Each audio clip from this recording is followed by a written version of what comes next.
നമസ്കാരം, നിങ്ങൾക്കെല്ലാവർക്കും part time ട്രേഡറിൻ്റെ ഒരു പുതിയ ഇൻഫർമേറ്റീവ് വീഡിയോയിലേക്ക് ഒരിക്കൽ കൂടി സ്വാഗതം. അപ്പോൾ നമ്മൾ ഇന്നത്തെ വീഡിയോയിൽ ഡിഫൻസ് സെക്ടറിലെ ഒരു സബ് സെക്ടറായിട്ടുള്ള aerospace and defence equipment generate ചെയ്യുന്ന ഏതാനും കമ്പനികൾ തമ്മിൽ, ഏറ്റവും വലിയ കമ്പനികൾ തമ്മിൽ ഒരു കമ്പാരിസൺ നടത്തും. അതിനുശേഷം അതിൻ്റെ അകത്ത് ഏതൊരു കമ്പനിയാണ് ഫണ്ടമെൻ്റലി സ്ട്രോങ് എന്ന് നമ്മൾ കണ്ടെത്താൻ പോവുകയാണ്. അപ്പോൾ ഇതൊരു അഡ്വൈസ് അല്ല, ഒരു എഡ്യൂക്കേഷണൽ പർപ്പസിന് വേണ്ടിയാണ് ഈ വീഡിയോ ചെയ്യുന്നത്. അപ്പോൾ തീർച്ചയായിട്ടും നമുക്കറിയാം, നമുക്ക് ETF-കളിൽ ഇൻവെസ്റ്റ് ചെയ്യണമെങ്കിൽ വളരെ സിമ്പിളായിട്ട് നമുക്ക് ഇൻവെസ്റ്റ് ചെയ്യാൻ പറ്റും. അതൊരു ബാസ്ക്കറ്റ് ആയതുകൊണ്ട്. മറിച്ച് നമ്മളൊരു സ്റ്റോക്കിനെ ഐഡൻറ്റിഫൈ ചെയ്യുന്ന സമയത്ത് അതിൻ്റെ ഫണ്ടമെൻ്റൽ പാരാമീറ്റേഴ്സ് നമ്മൾ കൃത്യമായിട്ട് ചെക്ക് ചെയ്യും. തമ്മിൽ സെക്ടറിലെ ബാക്കിയുള്ള കമ്പനികളുമായിട്ട് കമ്പാരിസൺ നടത്തിയതിന് ശേഷമാണ് നമുക്ക് ഐഡൻറ്റിഫൈ ചെയ്യാൻ സാധിക്കുകയുള്ളൂ ഏത് കമ്പനിയിലാണ് കൂടുതൽ പൊട്ടൻഷ്യൽ എന്ന്.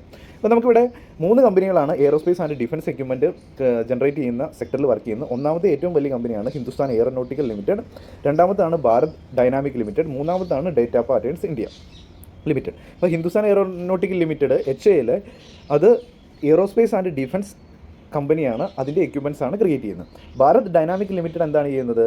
അവർ under water guided weapon systems ആണ് ഡിഫൻസിന് വേണ്ടി ജനറേറ്റ് ചെയ്യുന്നത്. ഡേറ്റ പാറ്റേൺസ് എന്താണ് ചെയ്യുന്നത്? ഇത് ഇലക്ട്രോണിക് സൊല്യൂഷൻ പ്രൊവൈഡറാണ്, അതുപോലെ തന്നെ ഇലക്ട്രോണിക് ബോർഡ്സ് ആൻഡ് സിസ്റ്റംസ് ആണ് ഇത് പ്രൊവൈഡ് ചെയ്യുന്നത്. അപ്പോൾ ഇങ്ങനെ 3 കമ്പനികളാണ് ഉള്ളത്. അപ്പോൾ ഇതിൻ്റെ അകത്ത് ഏത് കമ്പനിയാണ് ഫണ്ടമെൻ്റലി സ്ട്രോങ് എന്ന് നമുക്കൊരു കമ്പാരിസൺ നടത്താം. അപ്പോൾ നമ്മൾ പോയിന്റ് ബേസ് കമ്പാരിസൺ ആണ് നടത്തുന്നത്.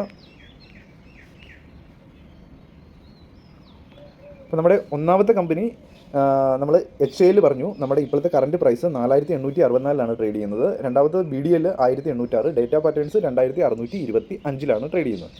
നമ്മൾ ആദ്യം തന്നെ ഇവിടെ നമുക്ക് ഹിന്ദുസ്ഥാൻ യൂണിലിവർ ലാർജ് ക്യാപ്പ് കമ്പനിയാണ്, അതുപോലെ തന്നെ നമുക്ക് BDL മിഡ് ക്യാപ്പാണ്, നമ്മുടെ ഡേറ്റ പാറ്റേൺസ് സ്മോൾ ക്യാപ്പാണ്. അപ്പോൾ നമുക്ക് ലാർജ് ക്യാപ്പ് കമ്പനി, അത് ബ്ലൂ ചിപ്പ് കമ്പനിയിൽ വരുന്ന കമ്പനിയാണ് large cap and mid cap category.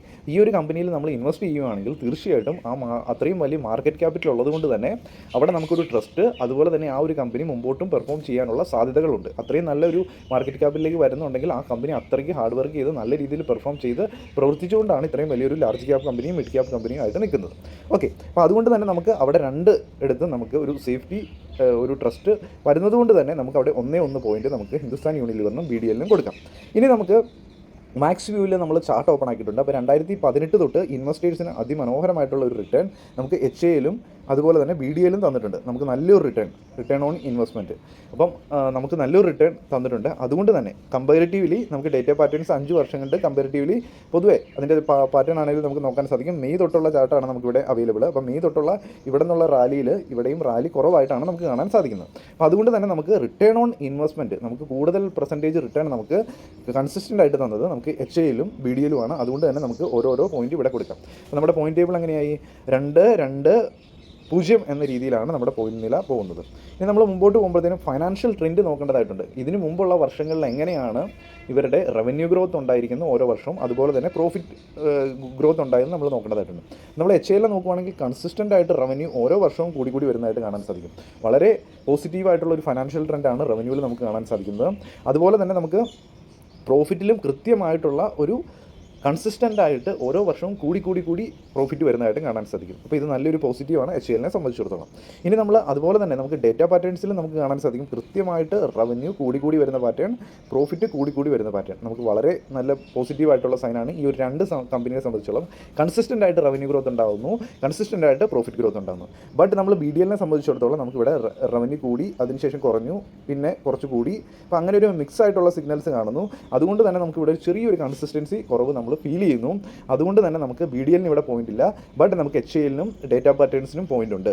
3-2-1 എന്ന നിലയിലാണ് നമ്മുടെ മുമ്പോട്ട് പോകുന്നത്.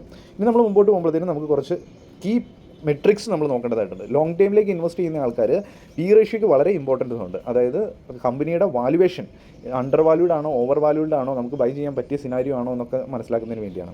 അപ്പോൾ നമുക്ക് സെക്ടർ PU ആയിട്ടാണ് നമ്മൾ ഓരോ സ്റ്റോക്കും കമ്പാരിസൺ നടത്തുന്നത്.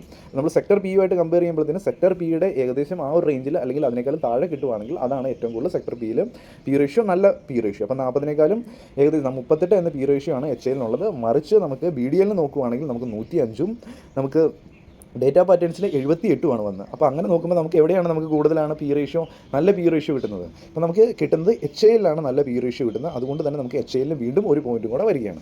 ഇനി നമ്മൾ മുമ്പോട്ട് പോകുമ്പോഴത്തേനും നമ്മൾ പി ബി റേഷ്യോ നോക്കേണ്ടതായിട്ടുണ്ട്. അപ്പോൾ P B ratio sector P B റേഷ്യോയുടെ ഒപ്പം അല്ലെങ്കിൽ അതിനേക്കാളും താഴെ നിൽക്കുന്ന പി ബി റേഷ്യോ ആണ് നല്ലത്. ബട്ട് നമുക്ക് പി ബി റേഷ്യോ എച്ച് എല്ലിനെ നോക്കുകയാണെങ്കിൽ അതിനേക്കാളും കൂടുതലാണ്, 10.94 ബി ഡി എല്ലിന് നമുക്ക് 17.80 ആണ്, നമുക്ക് ഡേറ്റാ പാറ്റേൺസിന് 10.73 അപ്പോൾ പി ബി റേഷ്യോ നമുക്ക് ഈ 3 കമ്പനികളെയും തമ്മിൽ കമ്പാരിസൺ നടത്തുക കഴിയുമ്പോഴത്തേനും നമുക്ക് എച്ച് എല്ലിനും നമുക്ക് ഡേറ്റാ പാറ്റേൺസിനും മോശമില്ലാത്തൊരു പി ബി റേഷ്യോ തരുന്നുണ്ട്. നമുക്കിവിടെ ബി ഡി എല്ലിന് പി ബി റേഷ്യോ കൂടുതലാണ്, നമുക്ക് അത് അവിടെ വീണ്ടും പോയിന്റ് വരുന്നില്ല. ബട്ട് എച്ച് എല്ലിനും ഡേറ്റാ പാറ്റേൺസിനും ഓരോ പോയിന്റ് വെച്ച് കൊടുക്കാം. ഇനി നമ്മൾ ഡിവിഡൻഡ് ഈൽഡിലേക്ക് വരുവാണെങ്കിൽ സെക്ടർ ഡിവിഡൻഡ് ഈൽഡ് 0.63 കിട്ടുന്നുണ്ട്. അത് എച്ച് എൽ ആണെങ്കിൽ നമുക്ക് അതിന് അടുത്ത് തന്നെ ഡിവിഡൻഡ് ഈൽഡ് തരുന്നുണ്ട് 0.52. ബട്ട് നമുക്ക് ബി ഡി എല്ലിൽ നമുക്ക് ഡിവിഡൻഡ് ഈൽഡ് കുറവാണ് തരുന്നത്, അതുപോലെ തന്നെ ഡേറ്റാ പാറ്റേൺസും ഡിവിഡൻഡ് ഈൽഡ് കുറവാണ് തരുന്നത്. അതുകൊണ്ട് തന്നെ നമുക്ക് എച്ച് എല്ലിൽ നമുക്ക് വീണ്ടും ഒരു പോയിന്റ് കൂടെ കൊടുക്കാം. നമ്മൾ പ്രൈസ് നമ്മളിവിടെ ടിക്കർ ടേപ്പിൻ്റെ അനലിസ്റ്റ് നമുക്കൊരു പ്രൈസിൽ അടുത്ത വർഷത്തേക്ക് എത്ര ഗ്രോത്ത് ഉണ്ടാകാൻ ഒരു മീഡിയം റേഞ്ചിൽ നിൽക്കാൻ സാധ്യത ഉള്ളതെന്ന് കാണിക്കുന്നുണ്ട്. അപ്പോൾ നമുക്കിവിടെ പ്രൈസ് നമുക്ക് എച്ച് എല്ലിൻ്റെ ഏകദേശം 4-5% മുകളിലേക്ക് പോകാനാണ് സാധ്യത എന്ന് കാണിക്കുന്നു അടുത്ത വർഷം ആകുമ്പോഴത്തേനും. ഇവിടെ ബാക്കി നമുക്ക് ബി ഡി എല്ലിൽ കുറച്ച് മൈനസിലേക്ക് പോകാനാണ് സാധ്യത എന്ന് കാണിക്കുന്നു, ഡേറ്റാ പാറ്റേൺസ് കുറച്ച് മൈനസിലേക്ക് പോകാനാണ് സാധ്യത എന്ന് കാണിക്കുന്നു. അതുകൊണ്ട് തന്നെ നമുക്ക് വീണ്ടും എച്ച് എല്ലിന് ഒരു പോയിന്റ് കൂടെ കൊടുക്കാം. ഇനി നമ്മൾ ഏണിങ്സ് അടുത്ത വർഷം കമ്പനി കഴിഞ്ഞ വർഷത്തിന് കമ്പാരിസണിൽ നമുക്ക് എത്ര പ്രോഫിറ്റ് ഏകദേശം അപ്രോക്സിമേറ്റ് വീണ്ടും കൂടാൻ സാധ്യത ഉണ്ടെന്ന് കാണിക്കുന്നത്. ആവറേജിൽ നമുക്ക് എച്ച് എല്ലിൽ -1.51 ആണ്. ബട്ട് ഇവിടെ നമുക്ക് എത്രയാണ് ബി ഡി എൽ ഒരു 16-17% വീണ്ടും പ്രോഫിറ്റ് കൂടാനാണ് സാധ്യത എന്ന് കാണിക്കുന്നു. അതുപോലെ തന്നെ നമുക്ക് ഡേറ്റാ പാറ്റേൺസും പ്രോഫിറ്റ് കൂടാനുള്ള സാധ്യതകൾ കാണിക്കുന്നു. അപ്പോൾ നമുക്ക് ബി ഡി എല്ലിനും ഡേറ്റാ പാറ്റേൺസിനും വീണ്ടും നമുക്ക് ഓരോരോ പോയിന്റ് കൊടുക്കാം. പക്ഷേ എച്ച് എല്ലിൽ നമുക്ക് ഏണിങ്സ് അധികം കൂടാനുള്ള സാധ്യതകൾ കാണുന്നില്ല. ബട്ട് നമുക്ക് റവന്യൂവിലും നമുക്ക് അത് തന്നെ കാണാൻ സാധിക്കുന്നു. നമുക്ക് റവന്യൂവിലും നമുക്ക് കൂടുതൽ മൂവ്മെൻറ്റ് നമുക്ക് ബി ഡി എല്ലും ഡേറ്റാ പാറ്റേൺസും തരാനുള്ള സാധ്യതകൾ കാണിക്കുന്നു. അതുകൊണ്ട് അവർക്ക് രണ്ടുപേർക്കും ഓരോരോ പോയിന്റ് കൊടുക്കാം. ഇപ്പോഴത്തെ നിലവിലത്തെ പോയിന്റ് നില എത്രയാണ്?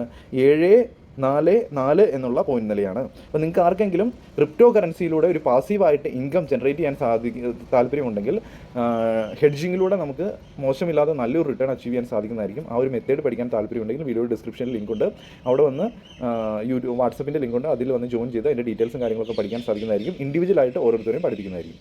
ഓക്കെ, ഇനി നമ്മൾ മുമ്പോട്ട് പോകുമ്പോഴത്തേക്കും നമുക്ക് ഷെയർ ഹോൾഡിംഗ് പാറ്റേൺ. അപ്പോൾ നമുക്കിവിടെ നല്ലൊരു ഷെയർ ഹോൾഡിംഗ് പാറ്റേൺ നമുക്ക് ബി ഡി എല്ലിലും എച്ച് എല്ലിലും കാണാൻ സാധിക്കുന്നുണ്ട്. പ്രൊമോട്ടർ ഹോൾഡിംഗ് സ്ട്രോങ് ആയിട്ട് 74% ഉണ്ട്. അപ്പം അതിൻ്റെ അർത്ഥം എന്താണ്? അവർക്ക് നല്ല കമ്പനിയിൽ നമ്മൾ പ്രൊമോട്ടേഴ്സിന് സ്വന്തം ഓണേഴ്സിന് നല്ല വിശ്വാസമുണ്ട്. അതുപോലെ തന്നെ ബാക്കിയുള്ള എല്ലാവരുടെയും കയ്യിൽ ഇൻവെസ്റ്റ്മെൻ്റ് ഉണ്ട്. അതുപോലെ തന്നെ ഇവിടെ നമുക്ക് റീറ്റെയിലേഴ്സിൻ്റെ പെർസെൻറ്റേജ് ഇവിടെ രണ്ടും കുറവാണ്. അപ്പോൾ നമുക്ക് എച്ച് എല്ലിലും ബി ഡി എല്ലിലും നമുക്ക് ഓരോരോ പോയിന്റും കൂടെ കൊടുക്കാം. ബട്ട് ഡേറ്റാ പാറ്റേൺസിൽ കുറച്ച് റീറ്റെയിലേഴ്സിൻ്റെ അളവ് കൂടുതലാണ്. അപ്പോൾ നമുക്ക് ടോട്ടലായിട്ട് നമ്മുടെ പോയിന്റ് നില വരുന്നത് നമുക്ക് ഇവിടെ 8-5-4 എന്നുള്ള രീതിയിലാണ്. അപ്പോൾ ഇതൊരിക്കലും റെക്കമെൻഡേഷൻ അല്ല. അപ്പോൾ നമുക്ക് തമ്മിൽ കമ്പാരിസൺ നടത്തി ഫൈനാൻഷ്യൽ അഡ്വൈസറോട് ചോദിച്ചതിന് ശേഷം മാത്രം ഇൻവെസ്റ്റ്മെൻറ്റുകൾ നടത്തുക. അപ്പോൾ ലോങ് ടൈമിലേക്ക് പതിയെ സ്റ്റോക്ക് ആഡ് ചെയ്യുന്ന സമയത്ത് ഒരു ഡൈവേഴ്സിഫൈ ചെയ്ത് ഒരു പോർട്ട്ഫോളിയോ ക്രിയേറ്റ് ചെയ്യാൻ നോക്കുക.